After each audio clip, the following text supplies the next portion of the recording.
Hi hello பீலையாம் பாலாக்கு.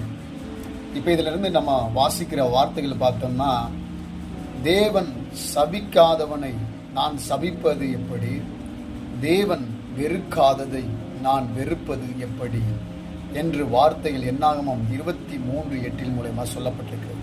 இந்த வார்த்தை ஏன் அப்படி அவர் சொல்லுகிறார் என்றால், பாலாக்கு என்பவன் இஸ்ரவேலை சபிக்க வேண்டும் என்று பீலையாமினிடத்திலே சொல்கிறான். பீலையாம், நான் கர்த்தர் என்னை சந்திக்க போறார், நான் கர்த்தர்கிட்ட கேட்டுட்டு வந்து நான் உன்கிட்ட அந்த தகவலை கொடுக்குறேன்னு சொல்லி அவர் போய் என்ன செய்யறாருன்னா, மலை மேலே ஏறி அவர் போய் வெயிட் பண்ணி அவர் காலையில பலியிட்டு எல்லாத்தையும் பலியிட்டு கர்த்தர் பேசுறாரு.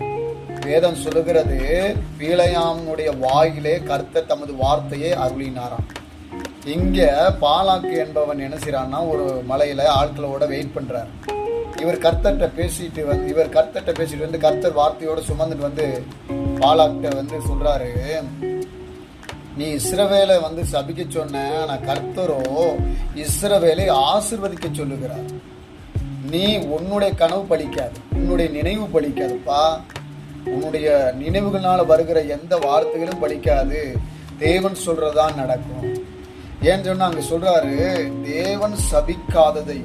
தேவன் சபிக்காத ஒன்றை இஸ்ரவேலை ஆசீர்வதிப்பதே கர்த்தருக்கு பிரியம். அதை சபிக்காத நீ என்ன சபிக்க சொல்ற? நீ எப்படி சபிக்க சொல்லலாம்? கர்த்தர் வெறுக்காததை வெறுப்பது எப்படி அப்படின்னு சொல்லி பாலாக்கு இடத்துல சொல்றாரு. இவர் என்ன சொல்றாரு, நல்ல மெசேஜ் வரும், நம்ம வந்து இஸ்ரவேலை சபிக்க சொல்லிட்டோம், அதாவது ஆவிக்குரிய பிள்ளைகளை சபிக்க சொல்லிட்டோம், ஆவிக்குரிய பிள்ளைகளுக்கு விரோதமாக ஜெபம் பண்ணிட்டோம், இதை நடந்துரும். இன்றைக்கு மாயதந்திர வித்தைகள்லாம் பண்ணுறவங்களாம் சொல்லிப்பாங்க, அவங்க தேவ பிள்ளைகளாம் இனிமேல் ஜெபம் பண்ண முடியாது, அங்கே ஜெபம் பண்ணுறாங்க இங்கே ஜெபம் பண்ணுறாங்க, அதெல்லாம் நடக்காத விஷயம், இயேசு கிறிஸ்துனால ஒன்றுமே செய்ய முடியாது, அவரெல்லாம் ஃபெயிலியர் ஆயிடுவார் அப்படின்னு கற்பனை கோட்டை கட்டிக்கிட்டு ஜெபம் பண்ணிக்கிட்டு இருக்கலாம். ஜெபம்னா மந்திர தந்திரங்கள் சொல்கிறேன். ஸோ கர்த்தர் எதை விரும்புகிறார்னா, இஸ்ரவேலாகிய ஆவிக்குரிய பிள்ளைகளை ஆசீர்வதிப்பது கர்த்தருக்கு பிரியம்.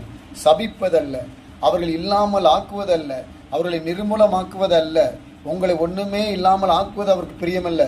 உங்களை ஆசீர்வதிப்பதே கர்த்தருக்கு பிரியம், உங்களை மேன்மைப்படுத்துவதே கர்த்தருக்கு பிரியம், உங்கள் நினைவாக இருப்பதே கர்த்தருக்கு பிரியம், உங்களை உயர்த்துவதே கர்த்தருக்கு பிரியம்.